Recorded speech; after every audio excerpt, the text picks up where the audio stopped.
The ceasefire is less than 24 hours old, and it is already fracturing. Israel launched its largest coordinated strike on Lebanon since this war began, killing at least 182 people and wounding hundreds more. Iran's IRGC responded by claiming it had halted oil tanker traffic through the Strait of Hormuz. The White House denied the strait was closed. And JD Vance called the ceasefire a fragile truce from Budapest, where he was briefing allies before flying to Islamabad. It is Wednesday, April 9, 2026. Day 41 of Operation Epic Fury. The ceasefire is in place. The guns have largely paused over Iran. Oil markets are recovering. Iranians who celebrated in the streets of Tehran on Tuesday night woke on Wednesday to news of Lebanon burning and the strait contested again. The most important diplomatic process of this war is about to begin in Pakistan. But every element of the agreement is already being contested, reinterpreted, or challenged depending on who you ask, and the ceasefire is less than a day old. This is episode 41 of Epic Fury, the U.S.-Iran War podcast. Follow on Spotify and Apple Podcasts to stay with this story as it develops. Let's get into it. Start with Lebanon, because it is the fault line that could collapse the ceasefire before Islamabad even begins, and because what happened on Wednesday morning was not a minor irritant or a misunderstanding. It was the single most serious test the ceasefire has faced, and it arrived within hours of the agreement being signed. Israel launched what the IDF described as its largest coordinated strike on Lebanon since the war began, overnight on Wednesday local time. The Lebanese Health Ministry confirmed at least 182 killed and hundreds wounded, adding to a Lebanon death toll that had already exceeded 1,500 before the ceasefire was announced. The IDF said it struck Hezbollah targets including infrastructure, weapons storage, and command facilities in southern Lebanon and the Beirut suburbs. The strikes represent Israel exercising the freedom of action it had explicitly reserved when Netanyahu said Lebanon was not included in the ceasefire. Israel is not wrong legally or militarily to argue that Hezbollah remains a threat and that the ceasefire with Iran does not obligate Israel to stop defending itself in Lebanon. But the moral and strategic weight of launching the conflict's deadliest Lebanon strikes in the immediate hours after a ceasefire announcement, while the world's attention was focused on the relief and the diplomacy, is a choice that will be scrutinized. The UN High Commissioner for Human Rights, Volker Turk, condemned the strikes, saying such carnage defies belief. He said, "The scale of the killing and destruction in Lebanon today is nothing short of horrific." He added that the strikes, coming within hours of a ceasefire agreement with Iran, place enormous pressure on a fragile peace which is so desperately needed by civilians. Iran's IRGC responded swiftly. It announced that oil tanker traffic through the Strait of Hormuz had been stopped, citing the Israeli strikes on Lebanon as a ceasefire violation. Iran's ambassador to Pakistan, Reza Amirimoghaddam, said parts of Iran's proposal had been violated before the Islamabad talks had even begun. The Speaker of Iran's parliament made a similar allegation. The IRGC statement was a direct invocation of Iran's 10-point proposal, which includes the necessity of ending the war against all components of the resistance axis, meaning Hezbollah. The White House immediately pushed back. Press Secretary Caroline Leavitt said the reports of Iran closing the strait were completely unacceptable and called them false. Defense Secretary Hegseth told a press briefing, "The strait is open." Joint Chiefs Chairman General Dan Kane said, "I believe so, based on the diplomatic negotiation." Leavitt added that Trump wants the strait opened immediately, without limitation, including tolls, a direct rebuttal of Iran's plan to charge transit fees during the ceasefire. The problem is that both sides are correct about the factual situation, and both sides are wrong about the legal situation. Israel did strike Lebanon. The UN confirmed it. The death toll is real. Iran's 10-point proposal does include Lebanon. But the Trump administration explicitly told Israel before the ceasefire was announced that Lebanon was not included. Netanyahu's office confirmed that explicitly. Pakistan's Prime Minister Sharif said Lebanon was included when he announced the ceasefire. All four of those statements are simultaneously on the record. The Lebanon question was not resolved before the ceasefire was announced. It was papered over. Senior U.S. officials speaking privately acknowledged to multiple news organizations that the Lebanon carve-out was a deliberate ambiguity, a concession to Israel's insistence that it retain freedom of action against Hezbollah, dressed in language that was vague enough for Pakistan to present to Iran as a comprehensive ceasefire. That is the architecture of a diplomatic fudge, not a diplomatic resolution. Fudges of this kind can hold when the underlying parties have a shared interest in pretending they don't see the contradiction. They collapse when one party, like the IRGC, decides to act on what was actually written rather than what was diplomatically implied. And on day 41, the IRGC has acted. And on day 41, that paper has already torn. VP Vance, speaking to reporters in Budapest on his way to Islamabad, said, "If Iran wants to let this negotiation fall apart in a conflict where they were getting hammered over Lebanon, which has nothing to do with them, and which the United States never once said was part of the ceasefire, that is ultimately their choice." He added that fundamentally, we are in a good spot. They are reopening the straits. We have a ceasefire. And frankly, if they break their end of the bargain, they are going to see some serious consequences. That framing that Lebanon has nothing to do with Iran is not a position that any Iranian government of any political stripe could accept publicly. Iran created Hezbollah in 1982. It has funded, armed, trained, and directed Hezbollah for 4 decades. It has described Hezbollah as part of the axis of resistance that constitutes Iran's primary strategic deterrent against Israel. Telling Tehran that Hezbollah's fate has nothing to do with Iran is not a negotiating position. It is a declaration of the gap between the two sides that the Islamabad talks will need to bridge. The question is whether Vance, Witkoff, and Kushner understand that the path to a durable nuclear settlement runs through a Lebanon arrangement, and whether they have the authority from Trump to negotiate one. Despite the IRGC's halt announcement, ship tracking data told a more complex story. Marine traffic confirmed that 2 vessels, the Greek-owned NJ Earth and the Liberia-flagged Daytona Beach, had transited the Strait of Hormuz overnight since the ceasefire was announced. Both were bulk carriers carrying dry cargo, not oil tankers.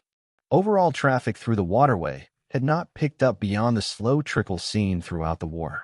Before the war, between 100 and 120 commercial vessels transited the strait daily. Shipping executives were blunt. One executive with boats currently stuck in the Persian Gulf told CNBC, "We have no information about how we could transit the Strait of Hormuz during the ceasefire. We are not in contact with Iranian authorities.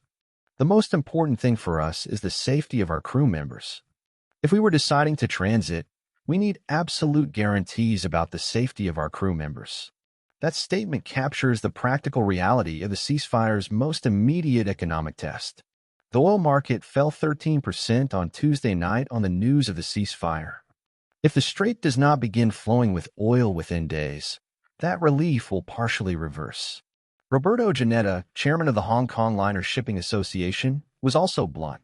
If he were a ship owner or operator stuck in the Persian Gulf, he would wait a few days to see how the U.S., Israel, and Iran respond to the ceasefire. If it looks likely to be sticking, he said he might try moving vessels in the second week, or in a cluster or convoy with other ships. Tim Huxley, chairman of Mandarin Shipping, said it is too early to tell. He noted that for sure some ships will now exit the area, but it remains tense. Underwriters described the truce as a positive development overall, but one that carries a number of risks, including a lack of clarity over which Iranian authority is in charge of approving transit. That last point, which Iranian authority, is the ceasefire's entire practical problem in microcosm. Vance said Wednesday that the administration saw an uptick in traffic, adding they think they're seeing signs the strait is starting to reopen. Hours later, Iran announced it had stopped tanker traffic again over Lebanon. The market, watching all of this in real time, is trying to price in a ceasefire that is simultaneously being announced as open and closed by different authorities in different capitals. The Islamabad talks are where the answers must come from. Trump confirmed Wednesday that the U.S. negotiating team will be led by Vice President JD Vance, with Special Envoy Steve Witkoff and Jared Kushner. The talks are scheduled to begin Saturday morning Islamabad local time, not Friday as originally announced. That one-day delay is worth noting. In the context of a fragile ceasefire already under strain from the Lebanon strikes and the Hormuz disagreement, a 24-hour delay in getting the delegations to the table is not reassuring. The composition of the American delegation is itself a statement about what Washington is prioritizing. JD Vance leading the delegation is an extraordinary deployment of the Vice President of the United States on a bilateral diplomatic mission. It signals that Trump regards this as potentially the most consequential diplomatic process of his second term. Steve Witkoff has been involved in every major Middle East negotiation of the Trump administration. Jared Kushner's presence adds a direct family link to Trump that no other envoy can provide. His word carries presidential authority in a way that career diplomats' words do not. Whether this team can navigate the nuclear question, the sanctions question, the reparations demand, and the Lebanon dispute in the time available is the defining question of the next 10 days. Whether the delay reflects logistical scheduling or a diplomatic complication relating to the Hormuz and Lebanon disputes is not confirmed, but the timing is uncomfortable. Trump added his own commentary on Wednesday with a characteristically optimistic social media post. He said big money will be made. Iran can start the reconstruction process. He called the ceasefire a big day for world peace. He finished with, "This could be the golden age of the Middle East." Those statements sit in unusual tension with what is actually happening on the ground. Lebanon burning, the Strait's status contested, and Vance describing the ceasefire as fragile. The gap between Trump's social media framing and the operational reality of the first day of the ceasefire is not merely rhetorical. It reflects a genuine divergence within the American position itself between the maximalist optimism of the president and the more cautious assessment of his own vice president. At a Wednesday press conference, Trump was asked about uranium enrichment. His answer was the clearest public statement he has made on the nuclear question since the war began. There will be no enrichment of uranium. And the United States will, working with Iran, dig up and remove all of the deeply buried nuclear dust. He was referencing the hardened underground facilities, Fordow, Natanz, others, that US B-2 bombers had struck with bunker-busting munitions during the campaign. Trump's framing was that those sites must not merely be closed but physically emptied of nuclear material, with American involvement in the process. That is a significantly more specific and more demanding position than anything Trump has said publicly on the nuclear question during the 41 days of this war. Zero enrichment. Full removal of nuclear material. Working with Iran on the removal process. That formula will be the centerpiece of whatever the Islamabad talks produce, or fail to produce. Iran's 10-point proposal includes a formal endorsement of Iran's nuclear rights under the Non-Proliferation Treaty, which explicitly gives NPT member states the right to enrich uranium for peaceful purposes. Iran has been an NPT member since 1970. Zero enrichment versus the NPT right to enrich is not a bridgeable gap through creative language. It is a binary disagreement about whether Iran retains any nuclear program at all. How Vance, Witkoff, and Kushner navigate that specific binary in Islamabad on Saturday will be the most consequential diplomatic moment of this entire conflict. Senate Minority Leader Chuck Schumer used Wednesday to deliver one of the most comprehensive Democratic critiques of the war yet. He said the conflict was one of the very worst military and foreign policy actions that the United States has ever taken. He argued the war left the U.S. worse off in global credibility, left Iran's nuclear ambitions unchecked, increased gas prices, and handed Iran leverage over the Strait of Hormuz that it did not have before February 28th. His argument is pointed and politically significant that the 40-day war achieved the opposite of its stated objectives on several key dimensions. Iran's nuclear program was damaged but not destroyed. Iran's leverage over global oil markets was demonstrated rather than eliminated. The world now knows that Iran's control over Hormuz translates directly into a global energy crisis. 13 Americans are dead. 373 more were wounded. The U.S. spent tens of billions of dollars. And the United States is now negotiating in Islamabad on the basis of a 10-point Iranian proposal, which is to say on Iran's terms as a starting point, not its own 15-point framework. Iran expert Trita Parsi offered a measured assessment. Trump's failed use of force has blunted the credibility of American military threats. The terrain has shifted, he said, but he added that the Islamabad talks could still fail. Schumer announced that Senate Democrats will force another war powers vote when Congress returns. The war powers fight did not produce a result before the ceasefire. Whether it produces one during the ceasefire window, or whether the Islamabad process renders it moot, is one of several domestic political questions that date 41 leaves unresolved. China's involvement in the ceasefire negotiations was confirmed by the White House on Wednesday. Press Secretary Leavitt confirmed Chinese participation in the truce negotiations with Iran. This is the first official American acknowledgement that Beijing played a role in producing the ceasefire, a significant admission given that China had publicly condemned the war throughout its 40 days. China's position throughout this conflict has been to condemn the military operations while maintaining its economic relationships with Iran and continuing to import Iranian oil through the Strait of Hormuz at concessional rates. China receives roughly one-third of its oil through the strait in peacetime. The strait's closure has cost Beijing billions of dollars and disrupted supply chains that its economy depends on.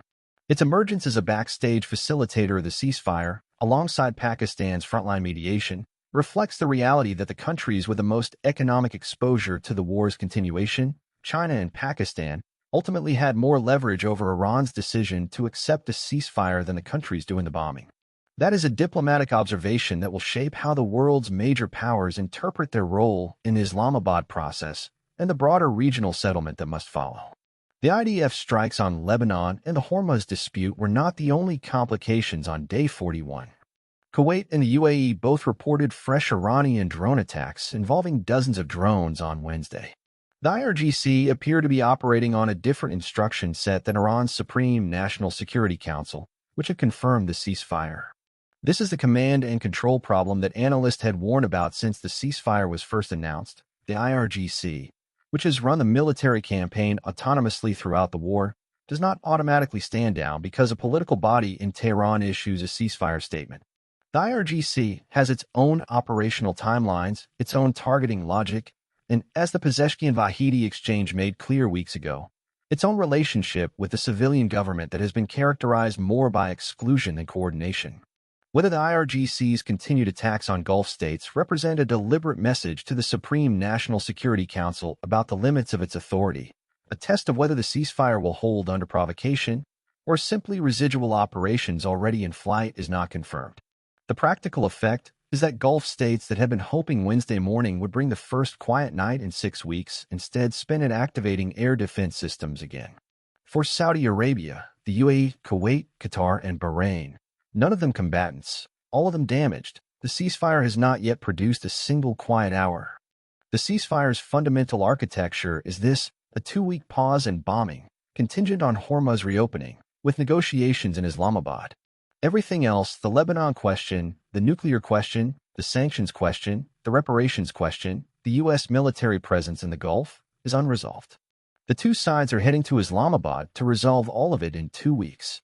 The gap between those objectives and the reality of what is actually happening on the ground on day 41 is the widest it has been since the ceasefire was announced less than 24 hours ago.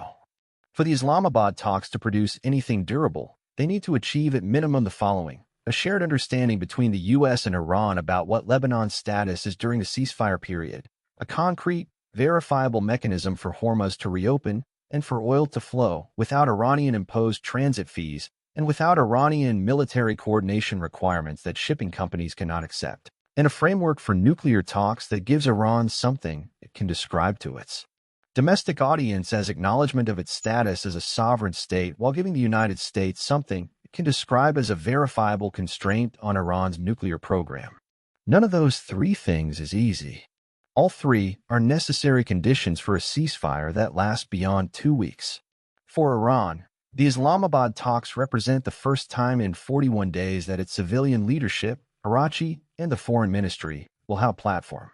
Whether the IRGC will allow the civilian government to negotiate substantively, or whether it will undercut the talks from the military side the same way it undercut Pezeshkian throughout the war, is the governance question that Pakistan's mediators cannot answer for Tehran. There is an additional dimension that the ceasefire has not yet addressed. Iran's Supreme National Security Council claimed in its ceasefire statement that nearly all of the war's objectives have been achieved.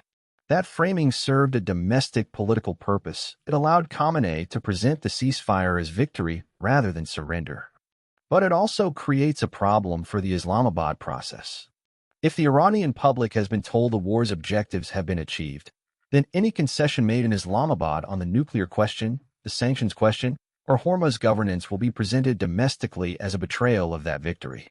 Iran's negotiating position in Islamabad is constrained not only by the IRGC, but by the political narrative its own leadership created when it announced the ceasefire.